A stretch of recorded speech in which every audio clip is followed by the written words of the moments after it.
Good afternoon. This is really quite a surprise, quite a delight to see all of you.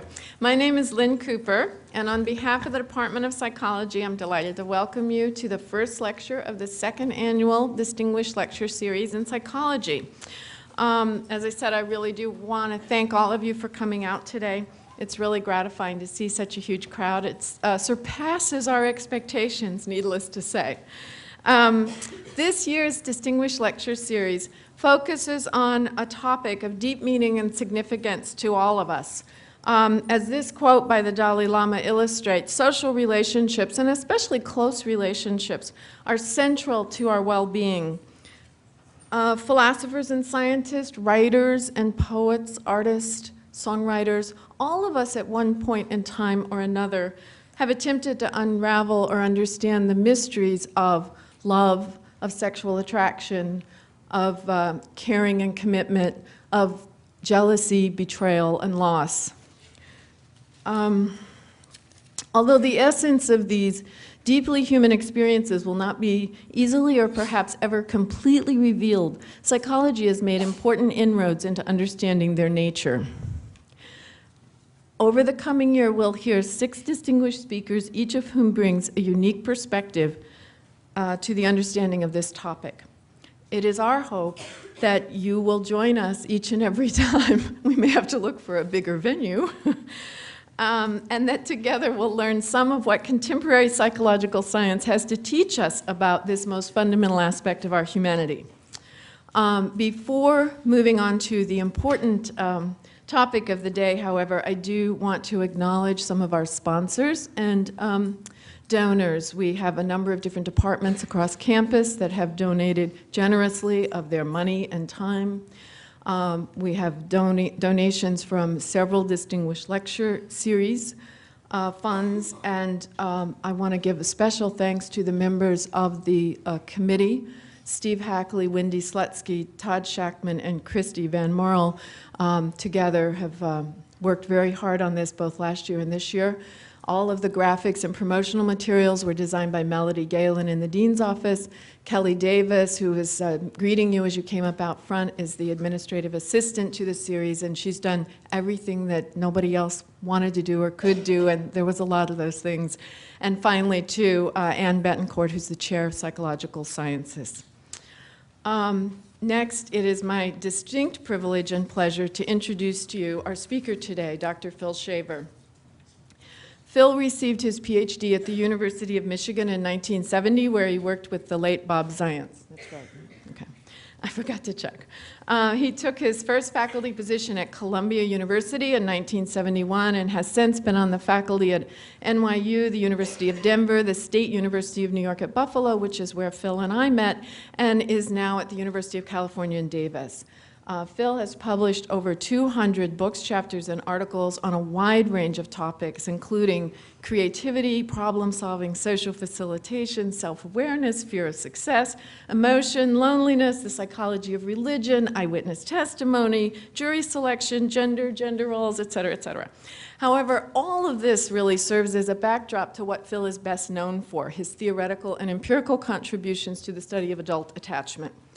In fact, Phil is credited with founding the field of adult attachment research with the publication of a 1987 paper with Cindy Hazan in the Journal of Personality and Social Psychology. This paper has been cited more than 1,400 times since its publication, placing it among the 10 most frequently cited papers ever published in the Journal of Personality and Social Psychology.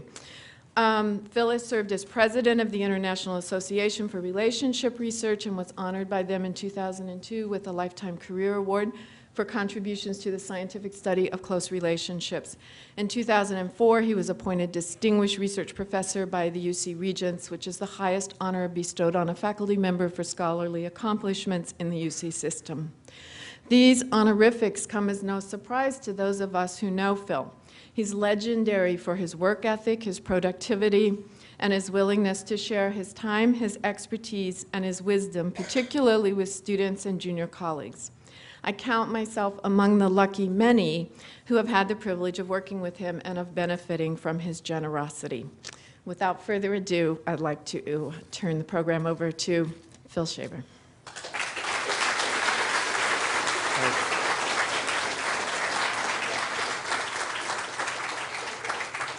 Thank you. Yep.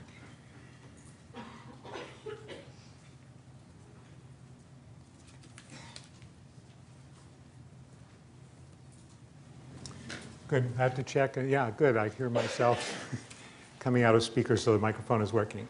Thanks very much, Lynn. That's a gracious introduction. It's always hard for someone to make my career sound coherent because it hasn't necessarily been. What I want to talk to you about today is adult attachment research. And before I start, I mention that I've co-edited, in the case of the Handbook of Attachment, co-authored this book, Attachment in Adulthood, that summarized this research area, I hope, very well. And a lot of what I'm talking about today you could find in more detail there if you want. I wanted to begin by something. What really interests me is sort of romantic attachment in the minds of individuals. And some of the studies I'm going to talk about are relationship studies, in the sense we look at both couple members. But I have to admit that I'm a personality person, in the sense that I'm really interested in what's in each person's mind. So a lot of the studies are about individual psychological processes. I thought I'd begin by quoting this letter from the Nobel Prize-winning physicist Richard Feynman, who wrote a letter 2 years after his wife's death. There's an interesting book about this. His daughter edited all of his letters, and one of them she found was this one that she said was folded over so many times it was almost in tattered little pieces. I want to tell you I love you, he says to this dead wife. I'll always love you.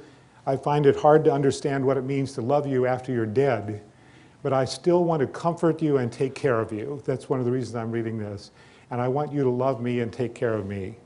I've met some very nice girls, but in 2 or 3 meetings, they all seem ashes, which is, ironic, because she's the one who really was cremated, not them. You only are left to me. You are real. You dead are much better than anyone else alive. P.S. Please excuse me for not mailing this, but I don't know your new address.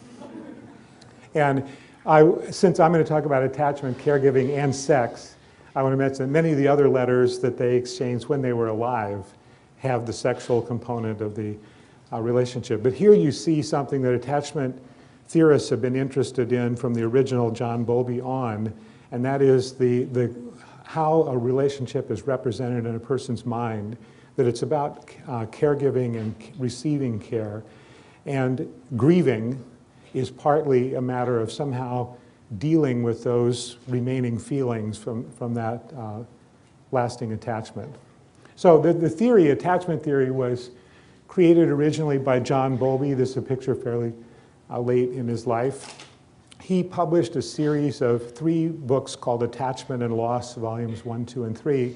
And the first one is explaining how in primates and humans, you see this intense emotional attachment of an infant to its mother.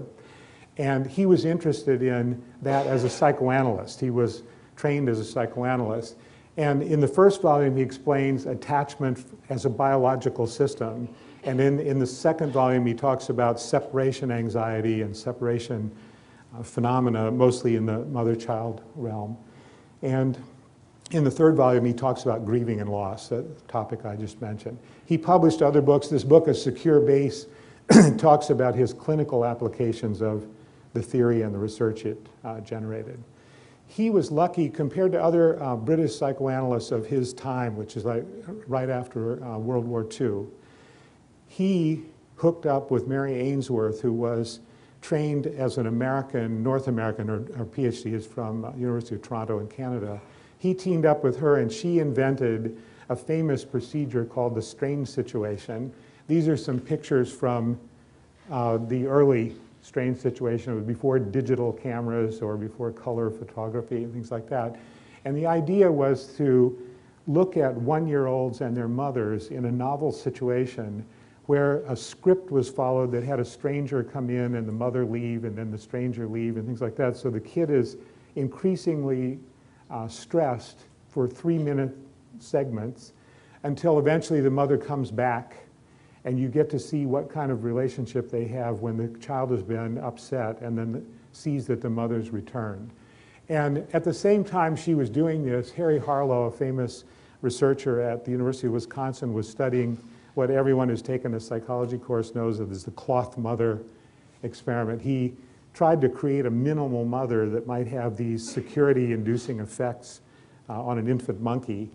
And all of the findings that they were coming up with in the human and the non-human primate realms fit together very nicely in line with Bowlby's theory. And I think other psychoanalysts of Bowlby's time, like Winnicott, had interesting ideas too, but no Ainsworth to turn it into a research paradigm. And as a result, their work has some clinical influence, but it hasn't influenced research very much at all. So the theory that's in those 3 books would take 3 books to explain. I'm going to try to do it in one slide. The idea was that humans and non-human primates, especially during infancy, but really across the lifespan, rely on other people that Bowlby called attachment figures. He was thinking primarily of the mother because most of the original book is about the mother-child relationship. And he thought that there is an evolved biological system, which he called the attachment behavioral system, in the person that is seeking support and signs of interest, signs of responsiveness. And when Cindy Hazan and I came along and were thinking of applying this theory to adult or adolescent romantic relationships, couple relationships, we realized right away that there the caregiving and attaching are reciprocal. Both people can occupy either of those roles. And if we're talking about romantic and marital or quasi-marital relationships, sex is another component of it, which is the reason for me talking about attachment, caregiving, and sex in this broad overview. And what Ainsworth discovered is there are different patterns of attachment, which for my purposes today I'm going to call secure, anxious, and avoidant, that you could observe in infants. The anxious ones were really upset when their mother was leaving the room, and they were very angry and hard to calm down when she returned. And the ones she called avoidant looked like they didn't care very much that the mother left them, and sometimes they actively turned away from her when she opened the door for the reunion. The secure ones get upset, you can measure it physiologically or behaviorally, when their mother's gone, but as soon as they see that she's back, that calms down, they want to be held briefly, and then they return to playing with the toys. And our idea was following up on something that both Bowlby and Ainsworth said. Bowlby literally said, the theory applies from the cradle to the grave, that you see the same phenomena in adults under the right conditions. So I've already mentioned we were thinking about romantic love not as some superficial phenomenon, but as whatever it was that got hold of Richard Feynman's brain with respect to his wife. And in evolutionary psychology, they used the term pair bonding for what we were calling romantic love. And it might have been better to use that term because, as we were discussing this afternoon in Lynn's lab, now that our measures are being translated into all the other languages in the world, the term romantic often gives trouble because it often refers to the romantic period in the arts and so on. It doesn't have the same meaning. So pair bonding or romantic love, as you prefer. What Cindy Hazan and I did was try to measure in a fairly simple way that we could use in questionnaires and surveys the patterns that Ainsworth was talking about. And initially we had 3 types, and we asked people to say, in your romantic or close relationships, are you more like A, B, or C? And the A, B, or C was sort of our version of what an adult might say that's like Ainsworth's 3 kinds of babies. And a lot of research by us and other people, these are some of them, quickly said, instead of having that typological measure, we should see what the dimensions are underlying those different patterns, and that there's probably a continuous space rather than a clear set of types. And so eventually we did studies of the measures that were around and came up with this 2-dimensional diagram that looks at attachment anxiety. I'll show you on the next slide what the measures are like, and avoidance. And those are dimensionalized version of the issues that Ainsworth identified in her strange situation studies. So here's some examples. The avoidance attachment pattern in adolescents and adults we measure in ways like this. I prefer not to show a partner how I feel deep down. I try to avoid getting too close to my partner. I feel comfortable depending on my partner, which we score in the reverse direction. And I turn to my partner for many things, including comfort and reassurance, which is scored in the other direction. Anxiety, I don't often worry about being abandoned. That one is reversed because they do worry about being abandoned. I need a lot of reassurance that I'm loved by my partner. I get frustrated if my partner is not available when needed, and I resent it when my partner spends time away. These, I'm putting in those last two frustration, resentment items to show you that in the same way that Ainsworth was measuring anxiety about abandonment and anger about separation and sort of inadequate signs of support, we included some of these anger frustration items, and they hang together with the anxious ones in adults the same way she saw that they do in children. We have, I just want to mention for the people who might be deeply interested in this or pursuing that, we have two-dimensional measures like that now for other behavioral systems, but I don't have time to talk about them today. In Mario Mikulincer's and my book summarizing the zillions of studies that came about from that initial one, we summarize the literature in terms of this model. I don't want to spend too much time on it, but basically we need something at the top of it there that is about perceiving threat or sensing that you're threatened or troubled in some way. Bowlby's idea was that activates this imagined attachment behavioral system. And if there is a person who cares and provides support, you have a sense that you're being supported and you go to positive emotions, and you can then do other things with your time and energy.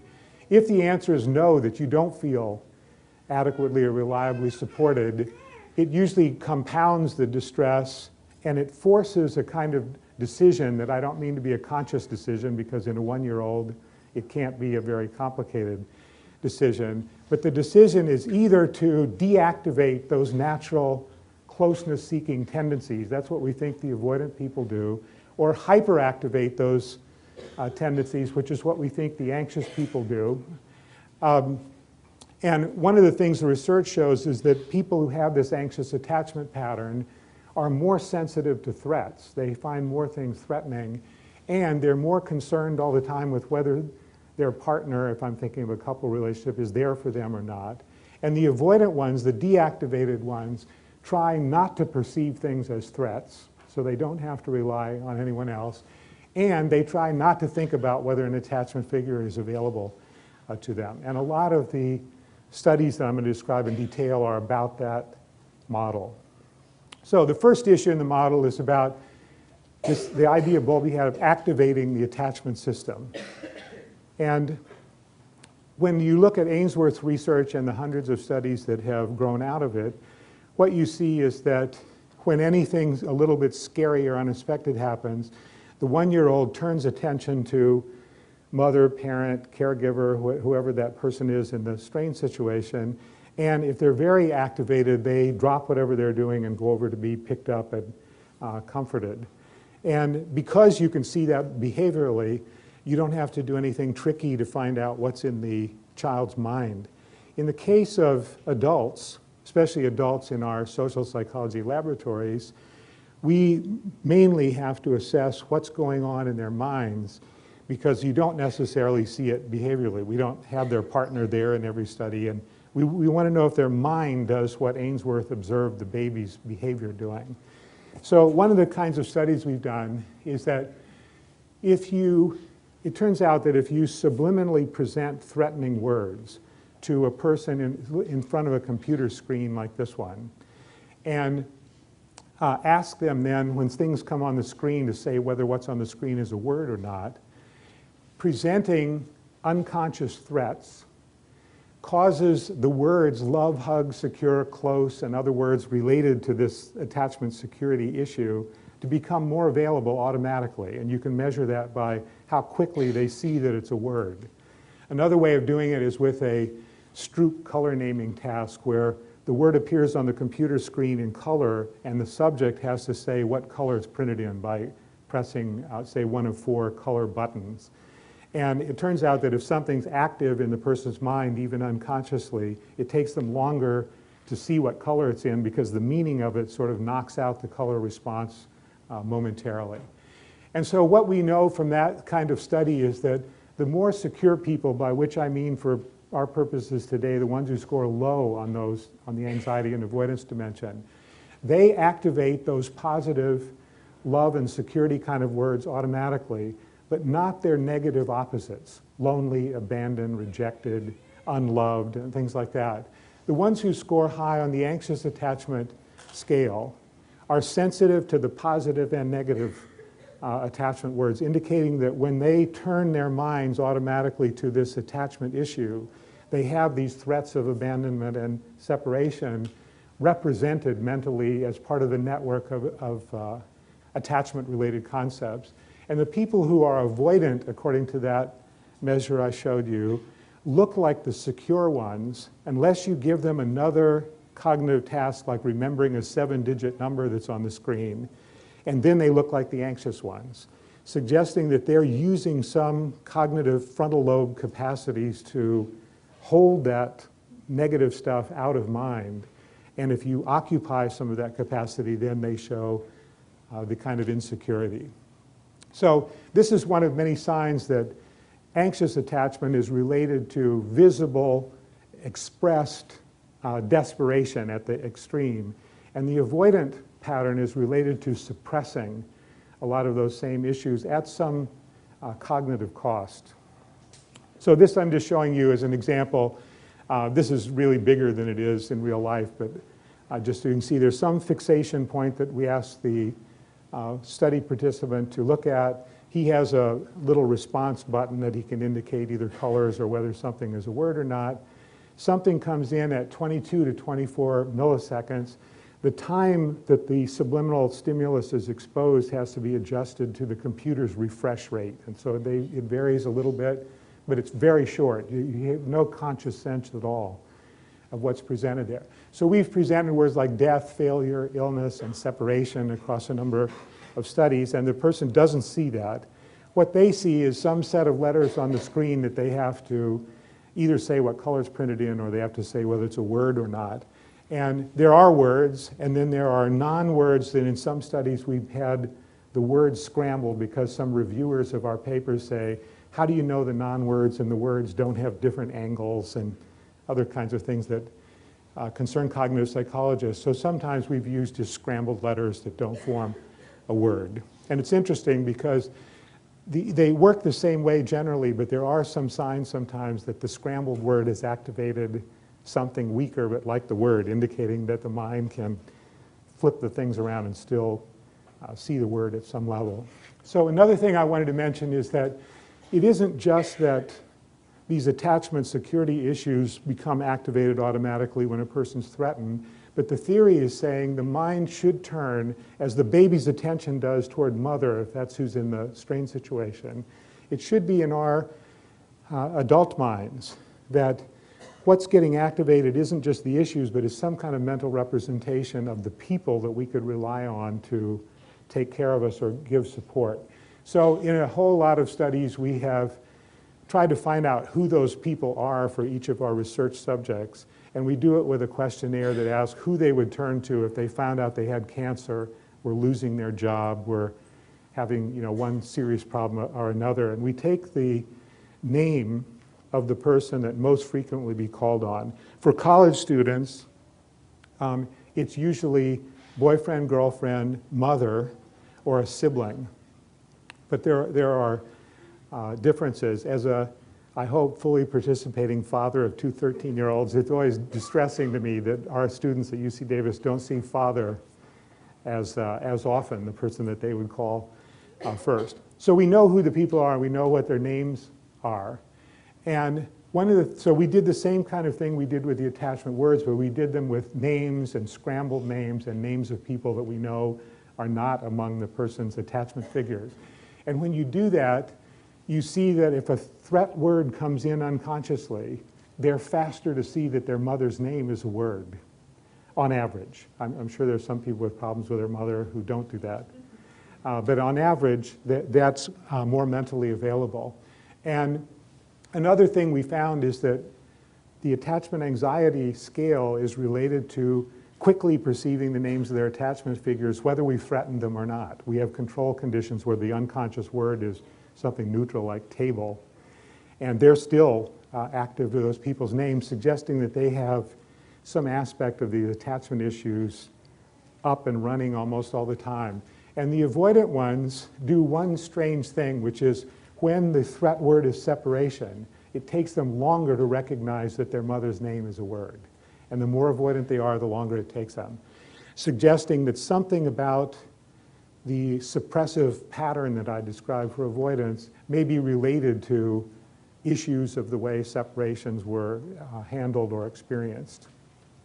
So this is, I'm giving you, I won't go into detail about this, but we wanted to do something like the strange situation with adults.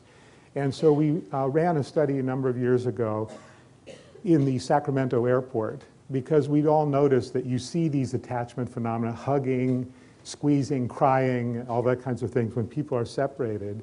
And to make a long study short, we had undergraduate research assistants who went out to the airport, and if they saw a couple sitting together, they gave them a little one-page questionnaire that was called about travel in modern life. And it had short measures of attachment, and then are they flying with each other? Are they flying separately? One of them is going to be left behind, the other one's going. So we know sort of what their situation is. And if our other undergraduate research assistants sitting in the same waiting area saw that two people were agreeing to fill these out, they then started coding their behavior.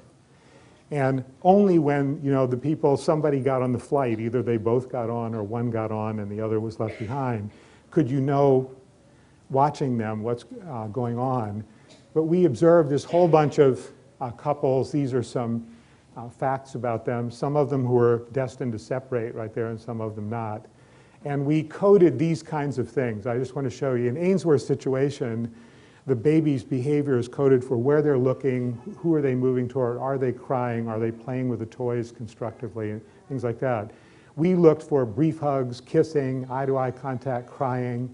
And because some of these relationships are sexual and we're interested in romantic/sexual relationships, we had massages the thighs. Some of these people are crying and hugging, and they're rubbing each other all over in a quasi-sexual way. Intimate kissing and things like that. A lot of things, I recommend that you do this at airports. Look at what people are doing, because we saw these things where, bye, bye, this fully grown adults, but shedding tears and reaching toward each other. Some of them almost missed the flight because the people were going to close the door and not let them on toward the plane if they didn't hurry up.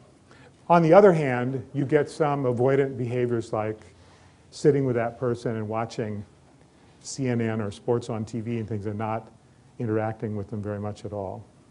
So one of the things that happens is for the couples who are separating, a lot of attachment behavior like contact seeking, giving care. A lot of people are straightening each other's hair, straightening the person's collar and things like that. A lot of sort of caregiving behaviors. And as I mentioned, some of these quasi-sexual behaviors, all of them were significantly higher for the people who are about to separate than the ones who are going somewhere together. And just for this one, contact seeking, I wanted to show you that the individual differences on the questionnaire were such that down here where the people are high in anxiety and low on avoidance, and going up to the ones who are high on avoidance and low on anxiety, that dimension predicted how much of this stuff the people engaged in. So even in that kind of spontaneous behavior where they don't know they're being observed, you see indications of those same issues and individual differences. So a part of the theory that I haven't said anything about yet is that Bowlby was kind of an early cognitive psychologist in the sense that he knew Piaget and he knew various kinds of cognitive concepts that were about to become popular in psychology. And so he said, what's underlying these behavior patterns is some kind of mental representations that he called internal working models, some way of spinning out expectations or worries and things like that based on how the person represents relationships in their mind. And again, not necessarily fully consciously, although a lot of it could be conscious. So I want to show you just partly because I think it's really interesting. It's another thing that's sort of psychoanalytic in this research program, and that is how people's dreams differ as a result of their scores on those two scales. And there are a whole lot of details of this I don't have time to explain, but basically we had people keep dream diaries, college students, for a month. And on average, they remembered 14 dreams. They had to get up every morning and fill out a little questionnaire report about their dreams if they could remember any. Each one was coded, and one of the things that we saw is that dreams reported by people who score higher on attachment anxiety include more representations of themselves in their dreams as anxious, weak, helpless, not fully loved, and things like that.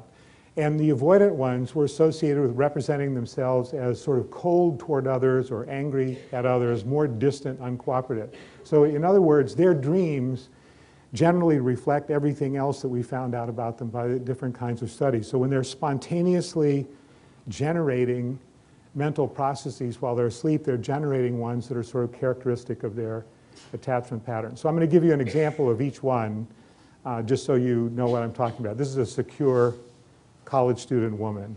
I was sitting in my elementary school library reading a book, which seemed very natural even though I haven't been there for years. I spoke with friends and teachers, and the place was just as it used to be.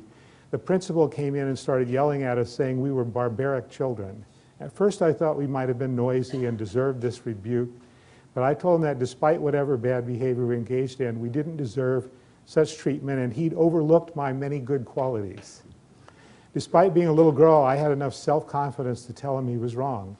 So I got up and told him I was not a barbarian. I came to the library to read books I like, and he then apologized. You'll see how different this is from the insecure ones. I felt proud of myself. And at that instant, my mom appeared, hugged me, and said I was okay, and she was also proud of me. I don't know how my mom got there. So I'm showing you this because when the parents spontaneously appear like that, we don't have to stretch so far to think that behind these emotional patterns that I'm describing are some of these important childhood experiences with parents. So here's an example of an anxiety dream. It's by a guy, college student, male. I'm arguing with friends about who teaches a particular course. I start running toward the city and see a bank robbery in progress, and suddenly I realize I am the bank robber. I'm debating with myself about whether I should break into the bank or not, and I decide I should. So notice, I'm going to show you some results from a study of ambivalence further on here. Here's a person who starts out arguing with friends, which is sort of like, this anger component that I mentioned, and then while trying to decide whether to rob a bank or not, is arguing with himself. So there's all kinds of signs of conflict. I get into the bank and yell, "Give me the money." The teller stoops down below the counter, gets the money, and hands it to me, and I run away. While exiting the bank, I shoot 3 times in the air and then run down the street with a weapon wrapped in a quilt. While running, I suddenly think about what I've done and what a bad person I am. Maybe I hit someone while shooting in the air. I'm debating with myself about where to run. And I suddenly notice that the money has disappeared, and I think, why can't I do something right for once? I want to cry. Something that goes with the anxious attachment pattern to crying. Suddenly the cops arrive, and I say, take me. Maybe it's for the best. I go to jail. No one cares about me anyhow. I feel really ashamed of what I did, and suddenly my dad appears and yells at me, how dare you do such a foolish thing? You deserve to go to jail. You're worthless. So this is an extreme example, but it has the flavor of the less extreme ones. So here's an example of the avoidant ones. To me are the most interesting because they're sort of the most bizarre, but here's one example. My parents wanted me to go with them to my grandma's house, and a discussion ensued about whether it was worth going and if she would or wouldn't have food for us. Why visit grandma unless you get something to eat? I said I didn't want to go, and I went into the backyard alone, and there was a cat party going on. And many disgusting, filthy black cats were sitting in a circle facing out with their backs toward each other. Every cat screamed one at a time, and if the cat opposite to that one correctly identified the screamer, that cat won.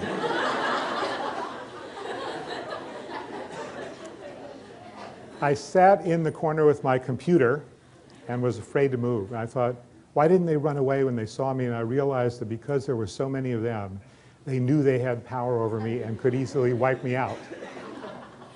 Suddenly my computer fell and landed close to the cats. I had to save it so I got closer to them. But when I did, they jumped on the computer and threatened me with aggressive expressions and horrible screams. They started to sing, "If you don't go home, you'll have to tell us who is a nice cat." I had to answer with a song saying that all of them were nice. And then they let me have my computer. I went inside with it and woke up in terror. So what you see there are a lot of other studies in this area that use projective measures of various kinds, even Rorschach, ink blot response and things like that. But you always see something like this, that the anxious ones are not sure they're okay, they're not sure other people are approving of them. And the avoidant ones, they're always this kind of spiky. One of them literally had, in an episode where she's arguing with a bunch of people, curling wires grow out of her hair, and the more she tries to pull them out, the spikier her hair gets. So they often have this kind of prickly, rejecting quality. And you notice that you'd have to go to grandma and act like you care about something besides eating her food, or you have to sing to these ugly black cats and say they're nice. That's sort of a way of perceiving other people that goes with extreme avoidance. So another way of looking at the cognitive aspect is to give people some kind of minimal stimuli in the case of these studies, which are in press in the Journal of Personality and Social Psychology right now. Measures had been invented for children to see if they could scramble a set of pictures to create what Harriet Waters, the author of that method, calls a secure base script. And that is this: if I'm in trouble, if I need something, somebody else will provide it, and then I'll be okay and can go back to the equivalent of playing with the toys. I can do something else. The problem will be solved. And so we've conducted some studies where we had college students, again in this case, looking at pictures, but instead of asking them to put them in the order of the script, which I believe every college student could do, they start off with somebody who's troubled or injured, and there's another person present, and then it sort of dribbles off, and they have to write what this whole thing is about and how it's going to be resolved. And what happens is that you get a richer version of the secure base script for the more secure subjects. Both avoidant and anxious ones have a kind of sketchy, incomplete version of this idea that you could seek support and you would get it and then you would be okay. And in one of the subsequent studies, I won't try to go through all of this, basically we're looking in more detail at what the anxious and avoidant people leave out that gives them those lower scores on richness in the first study. And the answer is that the anxious people leave out the final step. So it's like the person is troubled, they're going to seek help, they're going to demand help, they're going to be arguing about help, and they never exit okay. And the avoidant ones have the person is in trouble, they're going to figure out how to solve this for themselves, and they're going to get out. And there's nothing about relying on others, even if there's a hint in the picture that there is at least one other person there. So again, it's just a way of saying that underneath these behavior patterns, there are representations, things that the person is spinning out that Bowlby called internal working models of relationships that are probably affecting their perceptions, feelings, their actions in relationships. So I wanted to mention ambivalence. When Ainsworth was studying kids in the strain situation, she called the anxious ones in some of her writings anxious ambivalent, and that was because they seemed to very much want the relationship with the mother, but then they were angry and rejecting and concerned and everything, even when she came back and seemed to offer comfort to them. So we've run a set of studies where we look at two kinds of measures of ambivalence. One of them is a straightforward questionnaire measure called the ambivalence in intimate relationship scale, so something that was invented by other people. And we also used a kind of symbolic measure of avoidance and seeking closeness, which is weird, something I didn't think would work originally. It's been used in other social psychology experiments, and those researchers showed that pushing away on this joystick-like rod goes with avoidance, and pulling it toward yourself goes with seeking closeness. So we tried that as a measure, indirect measure, of ambivalence, and the stimuli were closeness words, distance words, or neutral words. And in the first one of these studies, that explicit ambivalence measure is correlated pretty highly with attachment anxiety, that scale I showed you. And so are ambivalence about closeness and distance words. And in this one, not very much of an effect for avoidance. So then we made this something that's been noticed in real relationships. The beginning of real relationships is the anxious people who want relationships are often simultaneously so concerned about being rejected that they do odd kinds of things that end up getting them rejected. And so we had a confederate in this set of experiments who either indicated liking and wanting to work on a task with this real subject, or not wanting to work with them, a kind of rejection condition or a control condition where the confederate was neutral, didn't express either one of those attitudes.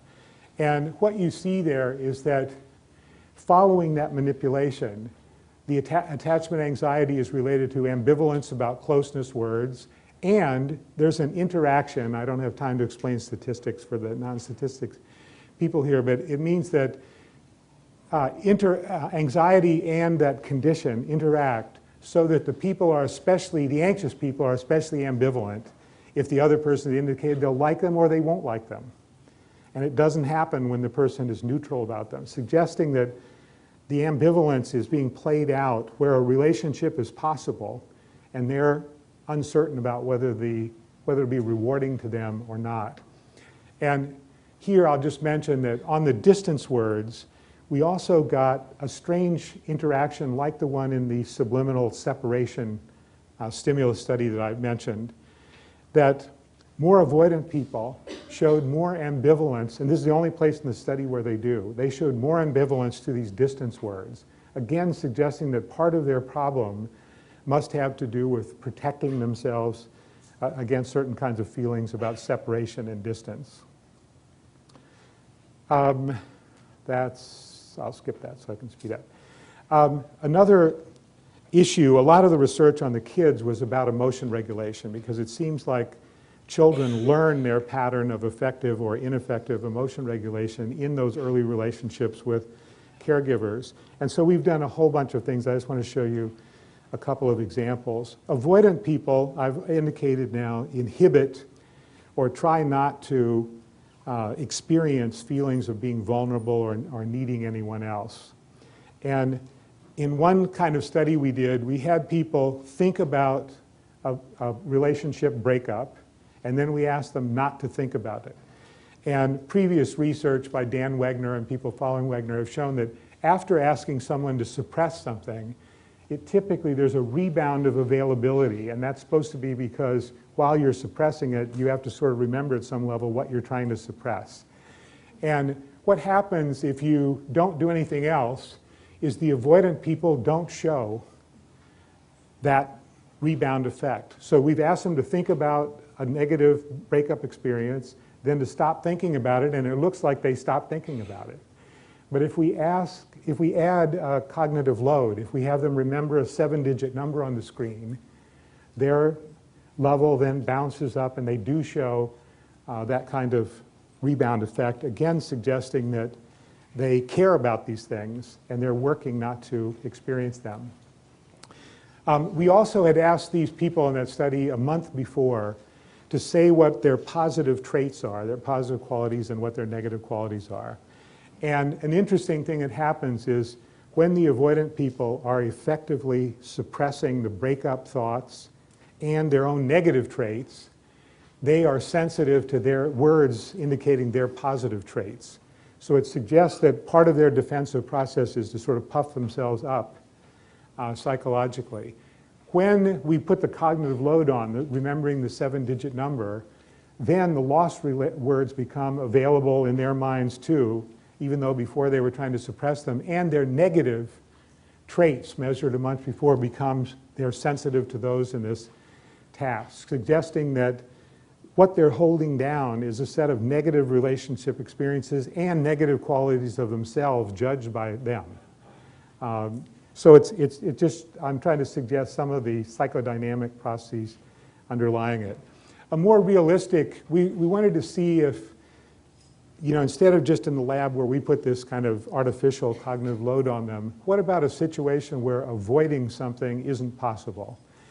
And we studied mothers in Israel who gave birth to a child with a congenital heart defect, something that requires medical vigilance and everything, especially in the beginning, but really all through the child's life. And we had the severity of the heart defect rated by the physician. They took the attachment measure that I've described. And then over time, multiple times over 7 years, we looked to see what's happening to those women psychologically, what's happening to their marital relationship, and what's happening to their child. And this is a long study. But what happens is the more avoidant they were at the beginning of the study when the kid was born, the more their marital quality deteriorates over the 7 years and the more their mental health deteriorates, and the more problems their child has psychologically measured in a number of different ways. So it suggests that avoidance might actually be an effective strategy in a lot of situations. But in any situation where the resources aren't there to use that strategy, there seems to be a breakdown of it. In the case of anxiety, I just wanted to show you the kind of neuroscience studies that we're trying to do too. This one is published, so anyone who knows about this kind of thing could find it. We look to see if during that don't think about the loss, there's some indication in the brains of people related to attachment anxiety indicating that they're more activated about the loss in a neurological sense. And there are correlations between attachment anxiety and areas of the brain that I won't try to go into that we think are related to emotion memory. We also looked at areas in the frontal cortex that would be used to downregulate this when we say don't think about it. And what happens is the higher the person's score on attachment anxiety, the less activation there is in the areas that are needed to downregulate the emotional response. So it's the same thing that I've been describing with other kinds of studies, but I'm showing you this to show you could see it in the brain. And this is something we're trying to look now at what happens in an avoidant person when the cognitive load blows away their defenses. Much more complicated than this.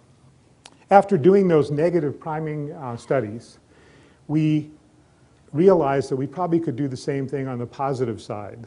And that is subliminally or in other ways present positive attachment-related symbols, words, people's names, and things like that.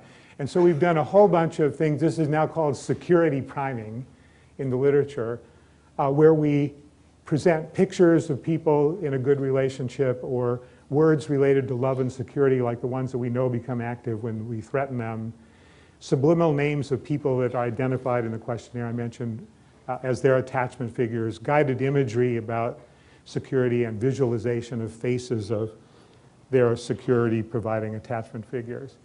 And this also, because I see the time going, I'll run over real quickly, but one of the studies we've done is with hurt feelings. There's a whole literature now about hurt feelings, and usually anxiously attached people have a lot of hurt feelings. They're sensitive to those. It affects the way their relationships go. And the avoidant ones deny having them to a degree that is significant. And both of those might be defensive reactions. In one case, it is making a big deal about something to try to get support. And in the other case, it's trying to downplay it so that you don't have to ask about support. So we ran a study in my lab, 70 UC Davis students, and we had them write about a time when their feelings were hurt. And we used all the measures that hurt feelings researchers had been using to find out how they felt and what they did and things like that. And we then put them through a priming procedure where they unconsciously experienced either love and security related words or neutral words of the same length and things like that.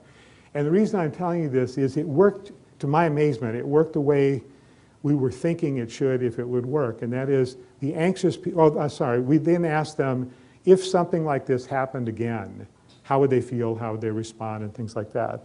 The anxious ones have a toned down response, less emotional reaction, and the avoidant ones have a higher reaction. So all the procedures and everything are the same, but the individual difference affects which way the results go.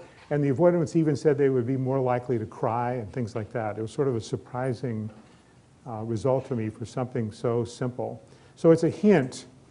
I'm always thinking in the background about therapeutic interventions related to this. And this is a hint that part of therapy, when it works, is that the secure relationship with the therapist probably allows the anxious people to quit using this strident emotionality as their main way of reacting, and may allow the avoidant ones to let some of these troubling, what we saw, negative self-traits, hurt feelings that haven't been processed and things like that out where they could be worked with. Okay, so once we were doing those positive studies, we decided to look at altruism, compassion, kindness, and things like that.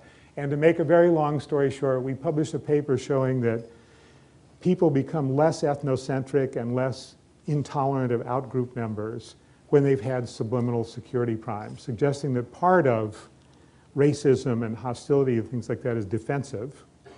And you can ease the thing that's underneath the defense and make them respond better. So then we did a laboratory study, sort of a classic social psychology study, where one person, an actress, is going through a set of stressful tasks, and the other is watching them on a TV, two-way TV system in the lab. And that person thinks that his or her job is to have these physiological recorders all over them to see how they react when they see her suffering, basically. And what happens is these tasks get harder and harder. The woman, the actress, is getting more upset, and when she gets to pick up a tarantula from a clear glass aquarium, it's a real, believe it or not, was a pet of one of my graduate students, a real tarantula, she appears to be really upset and is not sure that she can go on with this. And so then we ask people who had gone through security priming or some other person they know but is not one of their attachment figures or a mild acquaintance.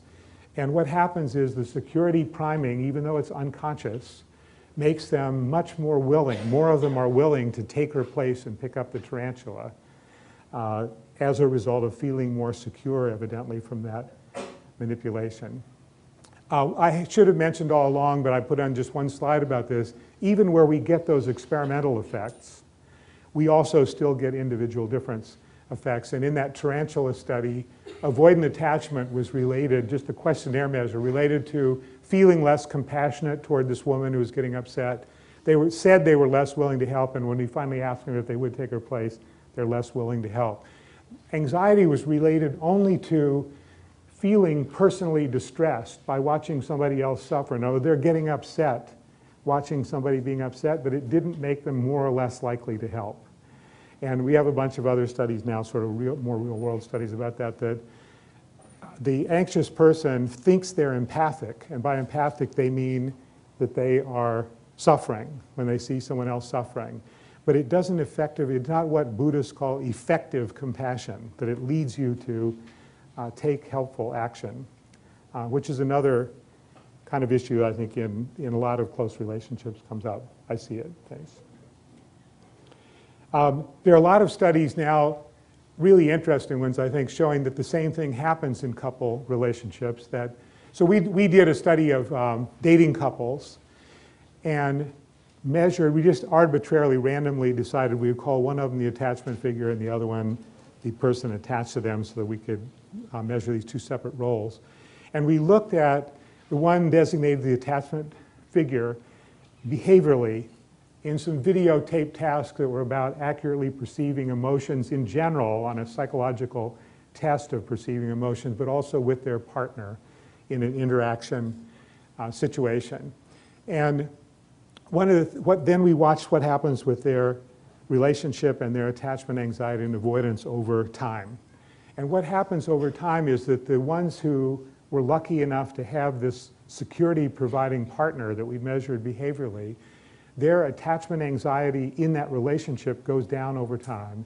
And their general one, measured the way we usually do, goes down a little bit slower, but corresponding with it. So it's like having somebody take care of them in the way they wanted reduces their scores on those things. And avoidance goes down significantly too in their relationship, but it doesn't yet over 4 months. It doesn't affect their overall sense of avoidance. So it's like they're easing up, just as I said might happen in a therapeutic relationship. They're easing up their avoidance stance toward that good person, but it isn't necessarily changing their whole mental representation of relationships. And I think that it could, but it would take longer. Yeah, this is the other slide. A lot of you probably know about this. Jim Cohn at Virginia and Richie Davidson did a study where a wife is in an MRI scanner and she's in a shock paradigm where occasionally she'll get a painful electric shock. And they either have her do that by herself while her husband is standing in the room, or they have her husband standing in the room and a male researcher holds her hand while she's in this MRI machine, or her husband holds her hand. And they found that the brain reactions that you can measure with fMRI were reduced by the stranger holding her hand, but significantly more reduced by her husband holding her hand, and how her husband affected her brain stress response, it was related to the quality of their relationship. So it's another sign that the way the person's brain is functioning is wrapped up with some of these kind of issues I've been talking about. I'll have to skip that. So the other area is sex. Lynn and I did some early studies in this area, finding out about how sexual activity develops in adolescence. And one of the interesting things that has been found in this area is the more avoidant people tend to start sexual activities later, but eventually they become more promiscuous, or whatever word you want to use, that more partners, more one-night stands and things like that. And there are also a number of studies in this area showing that the more avoidant people imagine someone other than their regular partner when they're having sex with their regular partner, or they have sex with someone outside the relationship more often and things like that. So there are a lot of signs of what I'm thinking of as non-intimate sex, and maybe intimacy avoidant sex. And the anxious people often make bad judgments about having sex, which was evident in the adolescent study and has been some of the others. That I think what's happening there is that if somebody will show affection for them, and there's sort of a hope of somebody taking care of them and things like that, they will sometimes make risky sexual decisions. They're more likely to have an unwanted pregnancy in adolescence and things like that. Both of them tend to have shorter sexual relationships, but I'm not sure that that always means that they chose to have a shorter one, because the other person is involved in what happens with the relationship too. One of the studies by Greet Birnbaum was an interesting diary study looking at sexual experiences and how it affected people the day after.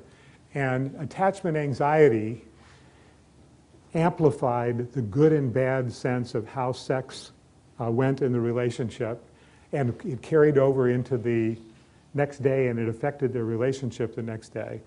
And the more avoidant ones didn't show that kind of carryover amplification, and they also showed a bunch of signs of boredom, low interest, alienation, and things like that, which I think is another way of.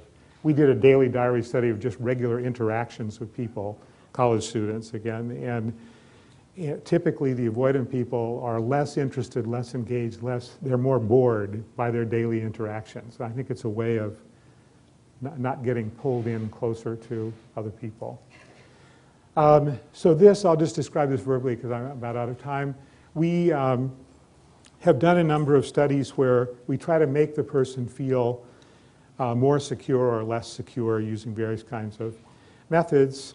And when we do that and check to see whether the people feel they're interested in a long-term relationship or short-term sexual relationship, anything we do that makes them more secure, even fairly momentarily, moves them toward wanting feeling like they want a long-term relationship, like having a stable relationship would be beneficial to them.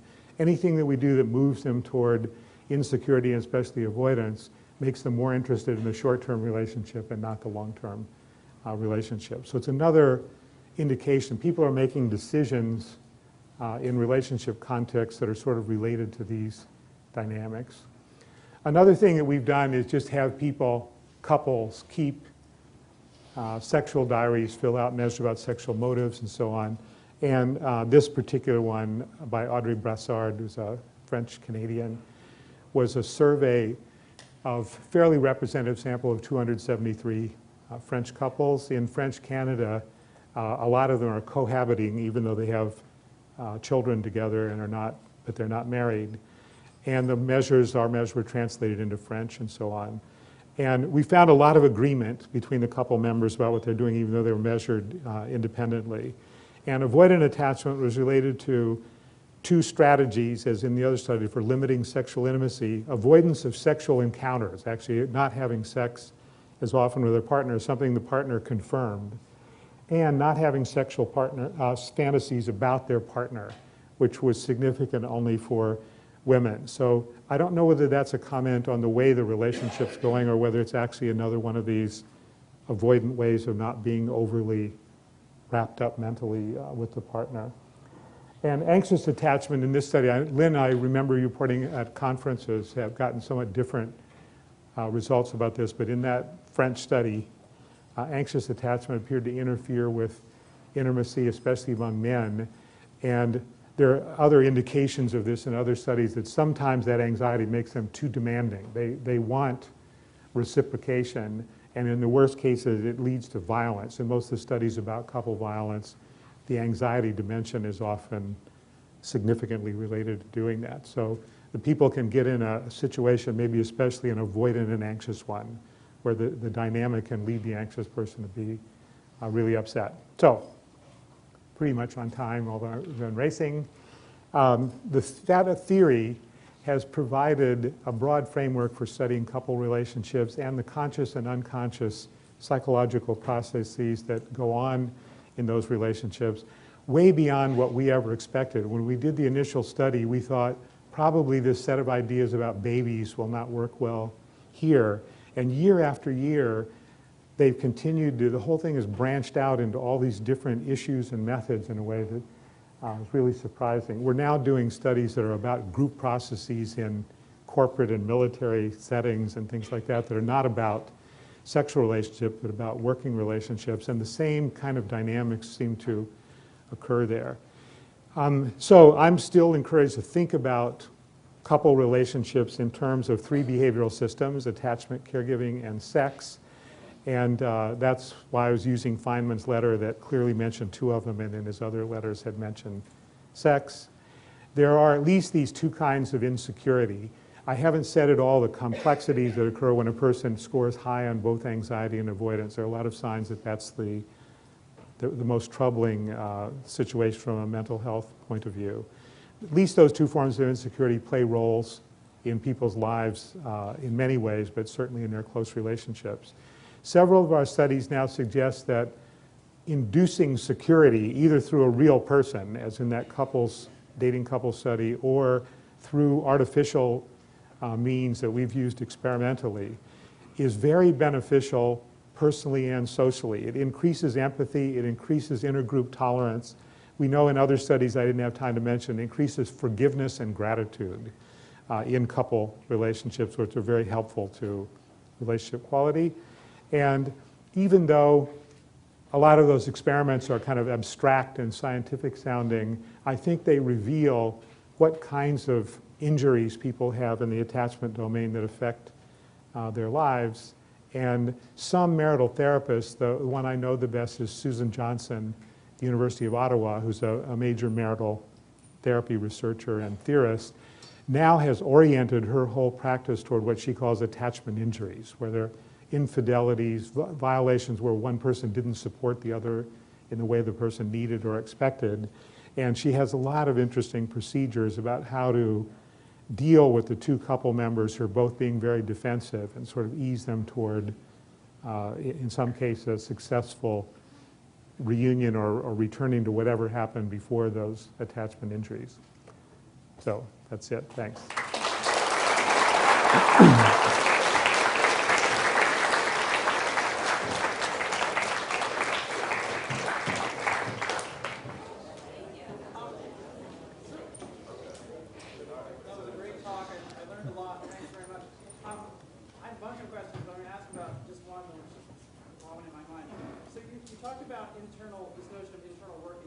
Right. Which I know is central to Bowlby's theory. Yeah. I was wondering if you could say a little bit more about Yeah. Also, how are these models constructed? And in the background of my question is a concern with this issue of heritability of attachment style. To what extent is attachment style, genetically determined? To what extent is it determined by things like parenting style and the early environment for the child? Yeah, it's a good question. We've done a couple of kinds of genetic studies, some of the twin type of studies, and one candidate gene study that are published. So there are undoubtedly some genetic components to it. It still doesn't seem like that's likely to be the main part of the story. And in the infancy literature, where it's hard to measure, I actually tried myself and gave up a twin study years ago because for the strain situation procedure, the mother with twins has to bring the two kids at age 1. And they're coming to a lab, and at least in Davis, it's not a big town, so we had a wide area. They're driving there with these kids. And they do the strain situation with one kid, while a graduate student babysitter takes care of the other. So by the time you're finished with that first one, the mother knows the whole procedure and sort of sees what it's about, and the other kid is likely to be really upset because their mother disappeared after they came to this very strange situation that isn't even yet the strange situation. So the finding then is, the twins are not very concordant, but I don't know whether to believe that or not. And there's a little, for the equivalent of what I was calling anxious and avoidant, both high, is called disorganized or disoriented in the infancy literature. There is starting to be evidence of a gene-mother interaction, fairly strong one, for that pattern, and that pattern is the most predictive of adolescent and later psychopathology, especially dissociative disorders and anxiety disorders. So the way I think of it is there's a lot of evidence that mother's behavior, or both parents' behavior, is related to this whole thing. There are now 20-year longitudinal studies, and you can see continuity, especially if you're willing to sort of see it chained over time. Jeff Simpson, a friend of mine at Minnesota, used that Schroff longitudinal study and brought the people in for the romantic relationship assessments. And what he found is that you couldn't predict, and the correlation is about 0.20 from the strain situation at age 1 to whatever he's measuring in these couples, 20 years later. But there's pretty strong relationship between strain situation at 1 and various social things when they're 5, 6, 7, 8, things like that. So you could see, in other words, a sort of shadow of the original thing across their peer relationships and then this couple relationships, but it wouldn't have looked strong if you just looked directly. So I think all that has to be worked out, but I do think that, that's why I showed the dreams where the parents appear in their dreams. I do think that the mental representation of their experience is part of what is in these models. And what those models are is Bowlby, as I mentioned, was a very early on the scene as a cognitive psychologist. And so he actually, it's interesting to me to read this in retrospect because a lot of his examples are World War II. He was thinking of early smart bombs and cybernetic machines, right at the beginning of the Miller, Galanter, and Pribram period in cognitive psychology. So I don't think he had a very clear idea. He really meant to say that it wasn't drives, that's one thing. He didn't like the psychoanalytic drive theory. And it had some meaning structures of some kind that create expectations or fears. That's why we're trying to look at all these unconscious things, that something is computing expectations and possible damages. And that's the way I think of it. There's something that allows for maybe unconscious, in a lot of cases, predictions, warnings, things like that. But how to think, the priming, we were talking a little bit with, since I've been here, about those priming procedures, how you take in a word, separation, and then it generates this effect that's interacting with those attachment patterns. I don't really know what to think about what's inside. And that's why we took anxiety first for the fMRI study, because there it's a more straight, their amygdalas and the anterior temporal pole is related to the amygdala, and some areas that we think are emotional memory, those things are more active in the anxious people. And they're not turning on what they would need. Either they don't have the skill to downregulate from those frontal areas, or the emotional reaction is so strong. Those are reciprocally related anatomically. It may be that the strong reaction forces, keeps it from upregulating in the control areas. I don't know. Avoidance is going to be much trickier, and it's harder to do the 7-digit number and all this stuff with it. People on a scan and it's going. It's always amazing that we can find anything systematic at all, but we're trying to do that too. I believe it'll turn out to be 25% genetic or a little bit less, and the rest about experience. Another thing I can say about, in the twin study, we were also looking at self-report measures of personality disorder tendencies, because I was working with a clinical psychologist at Columbia, and his idea was that there's probably some amygdala-related something, anxiety axis in the brain, that if you're not being treated optimally in that early childhood period, sort of tilts you toward the, what I call hyperactivation, this anxiety response. And that's the way the data looked too. There were twin effects along an anxiety axis that had anxious attachment and tendency toward borderline and some of those kinds of things. So that's what I would expect. The other, since I mentioned this, the disorganized attachment one, is something like, over several studies, the gene difference, they're looking at a candidate gene, and I don't remember what it is, but they're looking at a genetic factor and the observed maternal behavior, and neither one of them has a main effect, and then the interaction makes it like 6 times as likely that the kid will be disorganized. So it seems like a vulnerability of some kind that's then activated in response to the mother's behavior. Yeah. I'm a psychology undergrad. But on your last slide, first of all, thanks for sharing your knowledge. It was very informative. Really enjoyed that. On your last slide, you said that an insecure person can move towards security with a real-world partner. This obviously, if an anxiety attachment is formed from not having that with the mother. Somebody, that's the idea. That's a theoretical idea. I should say too, if you're thinking about it that detail, it could also be affected by abuse and things like that weren't just parental. Sexual abuse, abuse in early couple relationships and early adolescence, things like that. My question from that is, with that real-world partner that's done in a relationship, wouldn't that form an unhealthy emotional dependency on that person if it's an actual relationship formed, or it's a intimate relationship per se? Yeah, it would form a dependency, but I'm not sure it would be unhealthy.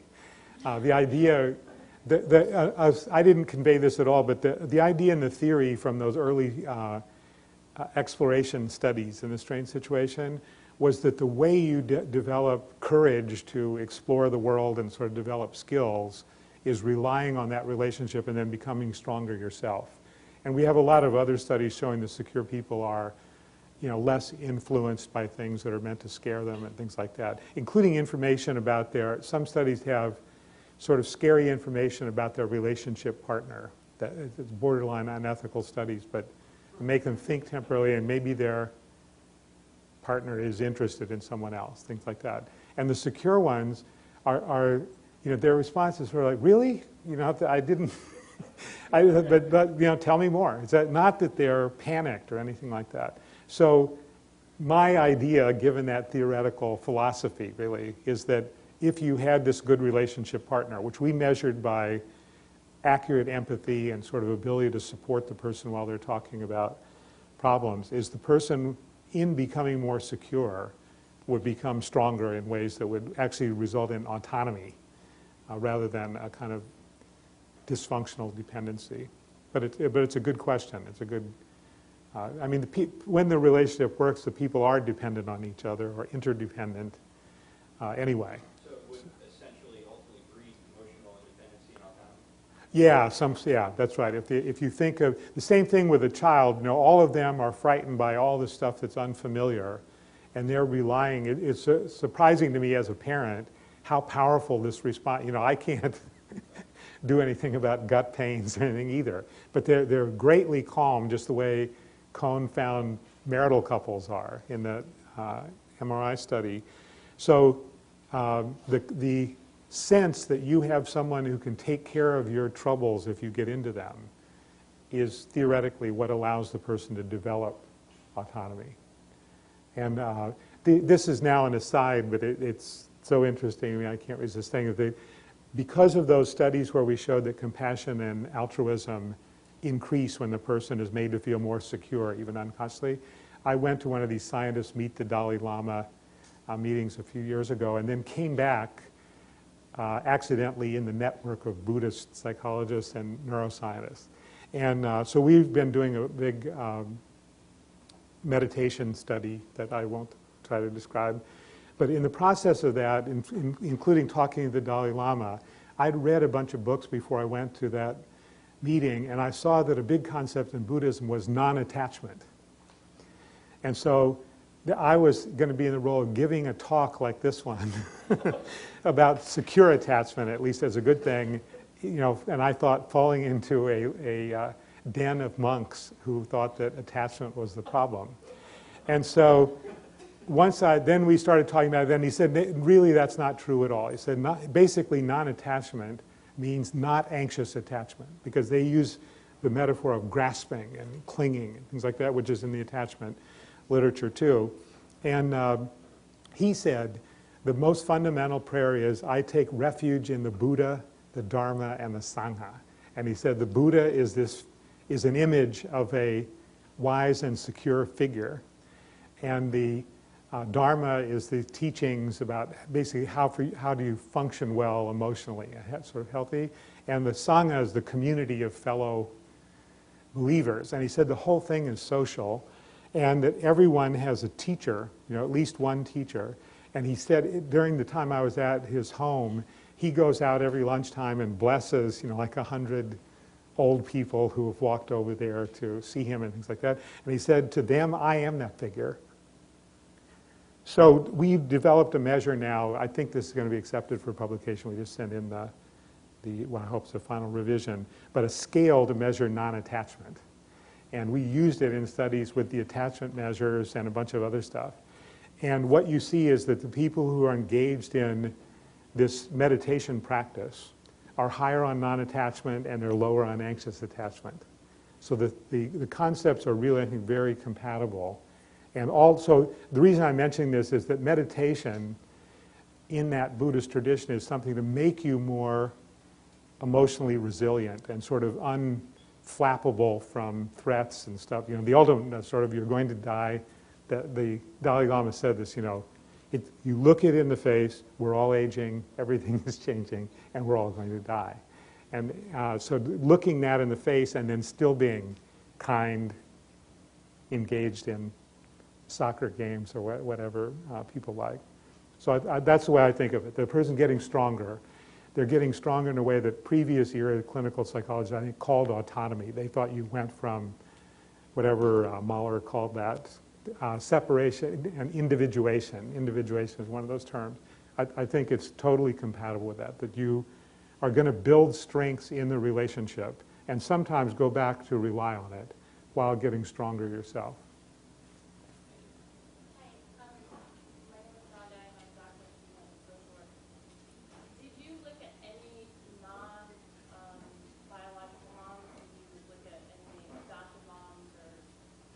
Yeah, I mean, I didn't, but in this I immodestly think of as the Bible of attachment theory and research right now. There's a really interesting chapter in there by somebody named Mary Dozier at the University of Delaware, and she was interested in, it was foster mothers, but she's done adopted. The thing I'm thinking of is foster mothers. First of all, she showed that the ones who are secure on a deeper measure of attachment than I showed here at adult attachment interview. The ones who have this secure pattern, kids given to them as foster children get better on all kinds of psychological measures in their care, and the ones who are insecure, the kids certainly don't get better and they may get worse. So she has gone to the work of inventing an intervention for adoptive and foster parents, and there are ones for parents' parents too. But her research grants are about foster and adoptive parents. And she showed that you can successfully intervene and increase the likelihood of them having a good effect on the child. So one of the issues in the more clinical part of this area is sort of when they're improving. There's no doubt now that people can get better in these ways. What's getting better? You know, what is it that they're changing their internal working models? Is it they're learning behaviors that are the effective behaviors, even though they're not necessarily driven by their deepest natural feelings, things like that? That's all open. But the fact that you can predict it in those other kind of parenting situations and that you can intervene and help it has been well demonstrated, I think. We have a special issue of the journal called Attachment and Human Behavior that's coming out that's about intervention programs for women who are in prison, because the rate of imprisoning women has been going up faster than the rate of imprisoning men for various reasons. 1/10 of them are pregnant when they go in, and most of them have children outside the prison, whether they are pregnant when they come in or not. So people are just starting to try attachment-related interventions for them that include prison nurseries.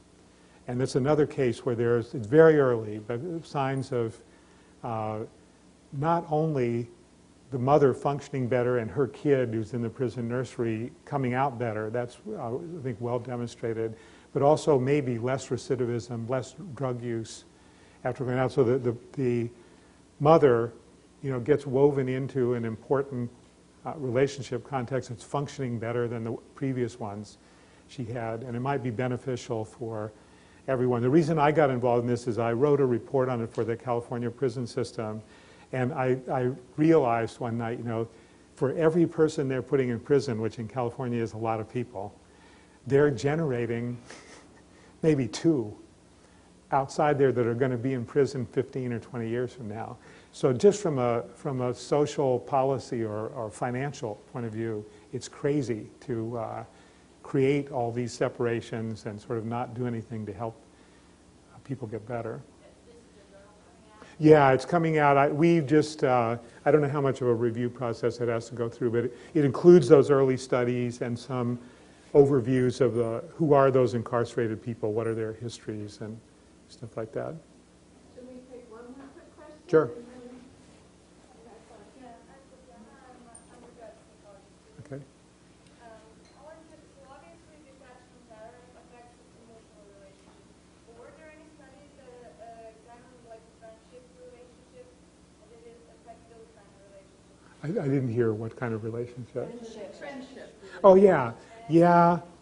I mentioned, I think, in passing that when we use our questionnaire method to see who the person would rely on in these really troubling circumstances, sometimes it is a best friend or often a sister. So it doesn't in any way have to be parental or romantic. I think there's less research about that because our research actually began when we were studying loneliness and post-divorce loneliness. And just, this is why Cindy is on as the first author on the first article, because she had the insight that if the loneliness that we're studying has the patterns, which it did, of those insecure babies, it may be that if we looked at the whole relationship or the love side and not just their loneliness, we would see those patterns. And I think that because it came about that way, and then because there was a lot of research money for marital research, divorce, stuff like that, it sort of took this turn of looking at those couples, but I think you could see a lot of the same things in friendships. Is it possible that you can have one attachment pattern toward one person and a different one toward Yeah, it's a great question. It's another reason, I should have said this about the genetics question. If you study 1 year to 18-month-old kids in a strange situation separately with mother and father, you can, and I should say this too, that adult attachment interview predicts pretty well what the kid is going to be like with this parent in a strange situation, and the interview is about their childhood relationship with their parents. So you can see that the kids sometimes would be coded differently in the strange situation with the different parents, and the way they are with that parent is like the parent's attachment pattern in the adult attachment interview. So the kid this is another reason for thinking it's not all in the genes of the kid, because the kid evidently can adapt to whatever that caregiving environment is. So then if we now use our kind of measures about relationship, your relationships or anybody in here's relationships, you definitely do see different degrees of anxiety and avoidance in different relationships. But the thing that we found is that even though there are a bunch of things that are specific to that relationship, if you averaged across 5 of the person's relationships, say that's an arbitrary number, you would get a number that would work sort of the way I'm saying. So the way I think of it is the person has some general tendency that's probably due to a whole history of relationships. And then they have mom and dad, not necessarily the same, this lover, that lover, things like that. And so I think it's, at least I'm thinking of it hierarchically. It's probably the other kind of it's a tree. It starts in some early thing, but it can be different, somewhat different. But I've never seen a case where it looked so drastically different, that you would not still see the underlying general pattern.